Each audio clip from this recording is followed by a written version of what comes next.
The Holy Gospel according to St. John, the 8th chapter. Then Jesus said to the Jews who had believed in him, "If you continue in my word, you are truly my disciples, and you will know the truth, and the truth will make you free." They answered him, "We are descendants of Abraham and have never been slaves to anyone. What do you mean by saying you will be made free?" Jesus answered them, "Very truly I tell you, everyone who commits sin is a slave to sin. The slave does not have a permanent place in the household. The son has a place there forever. So if the Son makes you free, you will be free indeed." The Gospel of the Lord.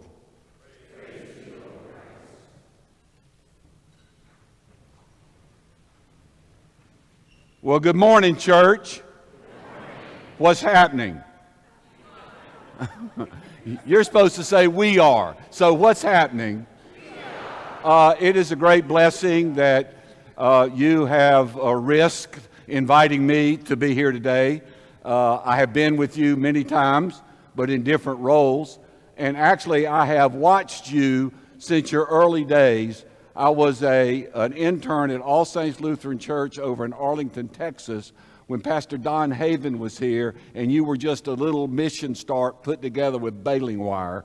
And to see what you have become as I've watched you over the years, it's just you're a light to the whole church, and I want you to know that, and it's a privilege to be here. I've also known Pastor Paul and Pastor Aaron for over 2 decades. And we go back a long way. And until I knew Pastor Paul and Pastor Aaron's husband, I didn't have any gray hair. And so, but I need to tell you that in terms of pastoral servant leadership, it's not fair of the leadership that you have. You've absolutely won the lottery when it comes to the leaders that you have.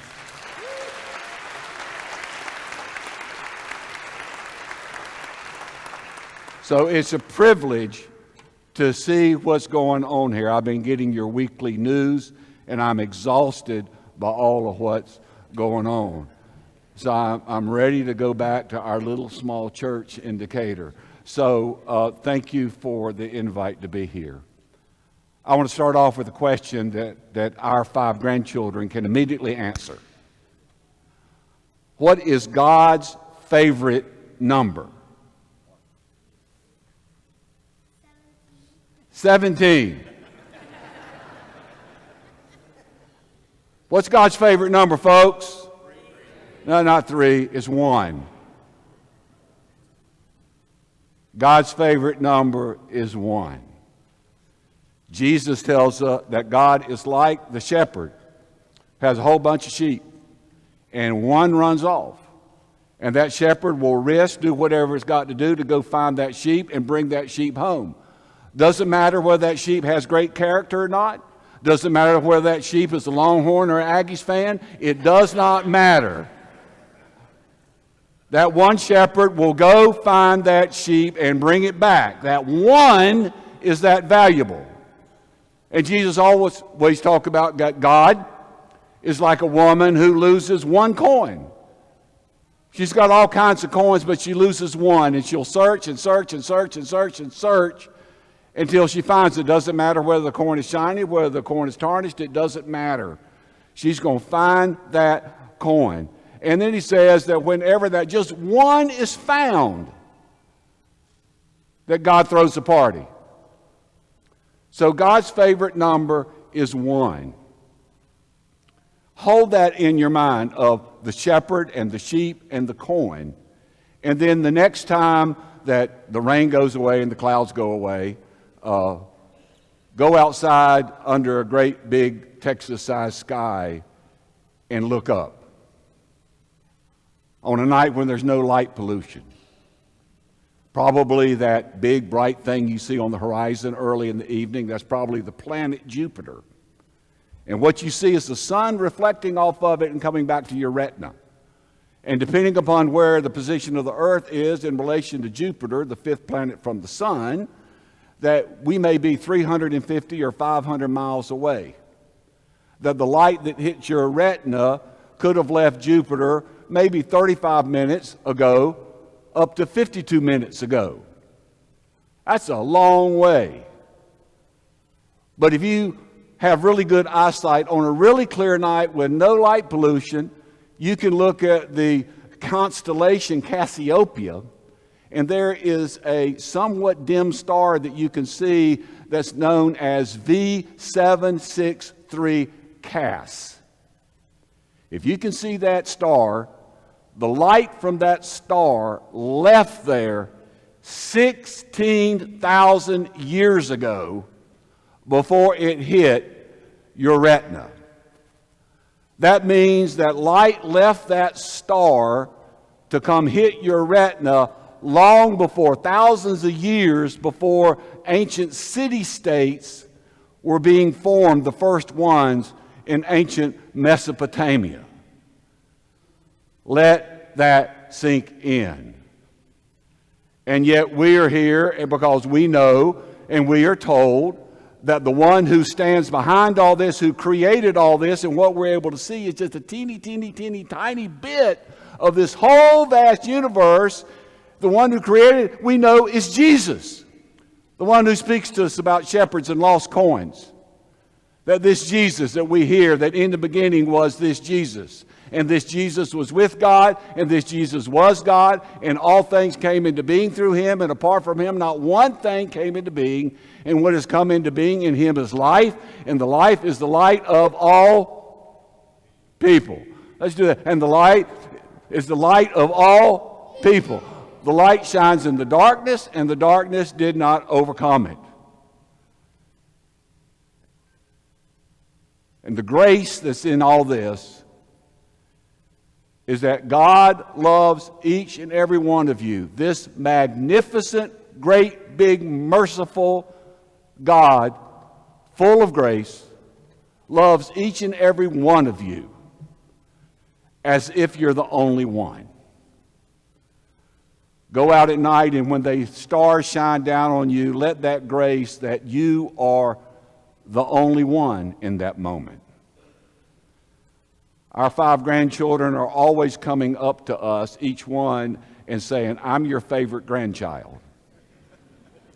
So this Christmas, my wife and I, Harriet and I, are going to get them T-shirts that says "favorite grandchild" and give it to them for Christmas. Well, each one of you could go out and get a T-shirt and says "God's favorite child," and you would be right. God loves you as if you are the only one. Every bit about you. Let that sink in. God chose to love you. Chose to love you. Jesus chose to so love you that the Word became flesh. Jesus came among us to show us how we are supposed to live, what the blueprint for life really looks like.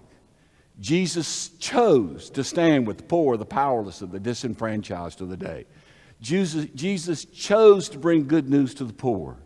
Jesus chose to love the unlovable and to forgive what people thought was unforgivable, and to touch and embrace people that the powers that be and the religious authorities said were untouchable, were unclean.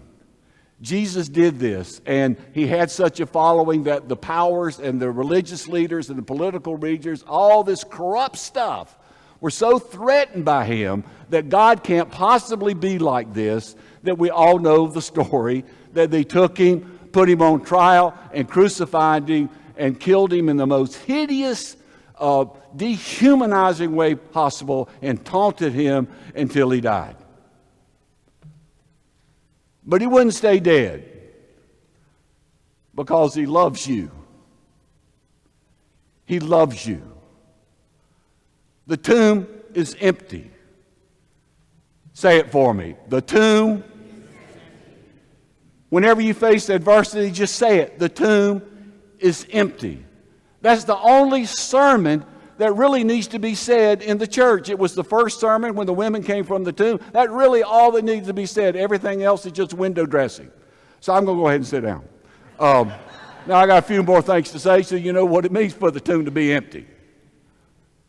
To say that the tomb is empty is to say that God in Jesus, I don't know what you have going through or what you have been going through, but that God in Jesus has already and continues to enter into the darkest places of human existence. The loneliest places you've ever been. Places that seem so dark, so devoid of hope. That there's no station in life so desperate that God has not already entered into it and overcome it by Jesus' resurrection from the dead. To say that the tomb is empty, to say that we have received grace upon grace, the scriptures tell us in this Jesus, is to say that there is nothing that you can do to make God love you less. Now, your 13-year-old and your mother-in-law might not love you as much. But there's nothing you can do to make God love you less. Doesn't matter if you're having a bad day. Doesn't matter if you're having a bad year. Doesn't matter if you had years and years of doing things for which you are deeply ashamed and hope that nobody ever finds out. Nothing that you can do to make God love you less.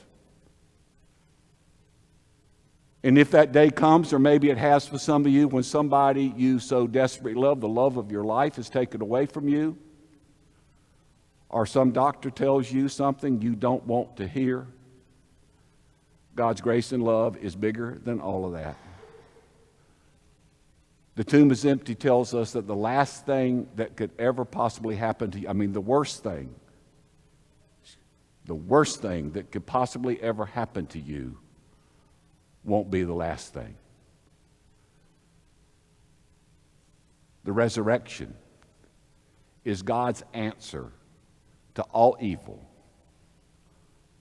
all brokenness, all human willfulness, and all the things that break God's heart. I know it's been raining here in Plano, and I thought about that as I got ready to come to sunny Texas. And I thought about with the things going on right now that these are tears coming from God about what in the world is going on with my creation. That God cries over the wars that are going on in Ukraine and the war that's going on that we keep hearing the news about in the Middle East. That God weeps for all of this. That God grieves for the millions of refugees on the run from these wars and from the ravages of climate change. That God weeps and cries with all these mass shootings and this gun violence we have. And that God just doesn't understand what is going on. Don't you see how graceful I am? That there's all this noise out there, that there's these voices that come from people talking about some fictitious God, some petty little God, some mean-spirited God that wants to divide people, that wants to judge people, that wants to sanction hate against one another. What in the world is going on in our world? You know, it was 506 years ago that Luther finally said, enough is enough. Because the church was corrupt, lined with political powers, was corrupt, heavy-handed. People lived in fear of God. Nobody had access to a Bible because the printing press wasn't back then, and they were just listening to what the liars told them. But Luther was a student. He was a biblical scholar. He went into the original languages. He said, what in the world is going on? I've never read this. Nobody told me about this. And so he called them on it. He called them out. He discovered the Jesus, the real Jesus, not the fictitious one that has been made up out of human imagination. Some petty little God that is reinvented out of our own petty little selves. And he nailed his 95 Theses, and the world has never been the same. He discovered this Jesus that we find today standing in the shadows of the corrupt political and religious powers of his day, with people following him, hungry and wanting to hear what he's got to say. And he says, listen, folks, pay attention to me, and you will know the truth, and the truth will make you free. Pay attention to me. Well, the truth is not a set of facts. It's not another religion. It's not an ideology. That truth is a person, and that person is Jesus. Jesus sets us free. Jesus is the only one that, if we pay attention to him, can free us from all this insanity we have going on, all the noise around us that's so divisive, all these ideologies that divide us.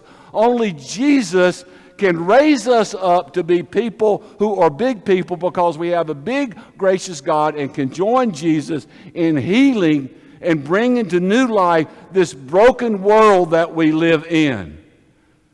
And so here we are, all dressed out in red, because you're all NC State Wolfpack fans today. So here we're all dressed in red for a Reformation revival.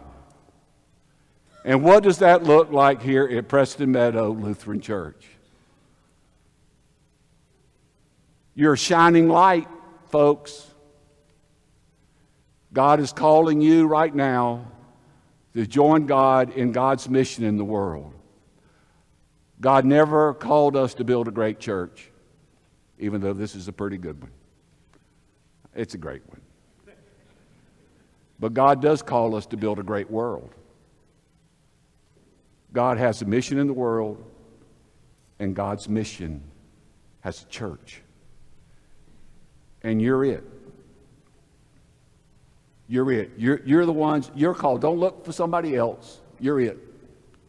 How are you going to raise up a new generation to know this wonderful, wonderful God that can just turn off all the noise and love and extend grace to all people?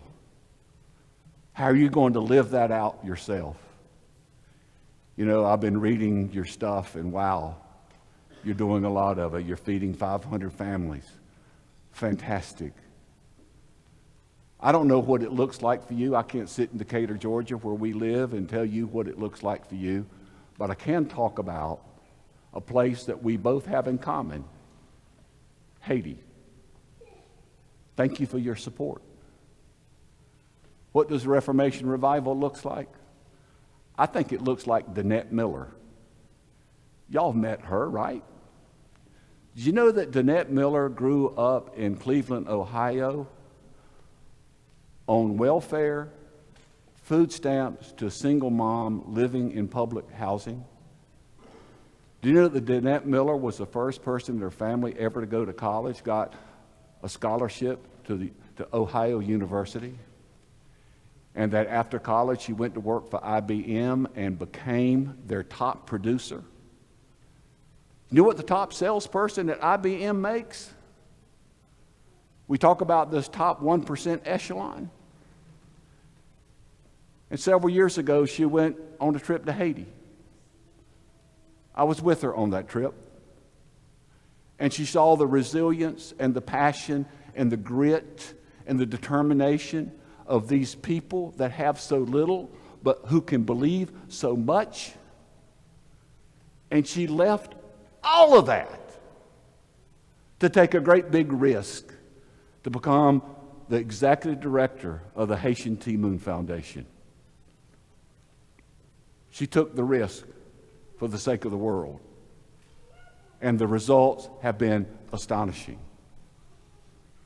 I'll tell you what else it looks like. It looks like old Lukener Maya Fondrose. Y'all know Maya? Y'all know Maya, right? Yeah. Maya still lives in Haiti with violence that you can't even imagine going on there. Gangs and kidnappings and food shortages and water shortages and power shortages, all this stuff. Danger every day.